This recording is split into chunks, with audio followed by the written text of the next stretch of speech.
প্রত্যেকটা নারী, যে এগুলোদের নারী বলা যায় না, বলা যায় অবশ্য আইফোনের কেসিংয়ে চায়না ফোন যেরকম না, এরকম নারীর কেসিংয়ে এগুলো এক একটা আদলে হচ্ছে টাটকা শয়তান।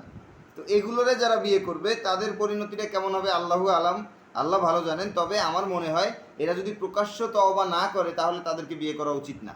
কেননা তওবা করলে তো আল্লাহই মাফ করে দেয়, সেক্ষেত্রে আমাদের তো আর বলার কিছু থাকে না। কিন্তু তাদের যে বক্তব্য, তাদের যে বিষয় নিয়ে তারা আন্দোলন করেছেন, সেই সব বিষয় সব কিছু মিলাই আসলে এদেরকে আমার মনে হয় না যে কোনো পুরুষ বিয়ে করবে। যদি কোনো পুরুষ তাকে বিয়ে করেও ফেলে ইন কেস, তাহলে মনে করতে হবে ওটাও আসলে আইফোনের কেসিংয়ের ভিতরে একটা চায়না মোবাইল ঢুকানো।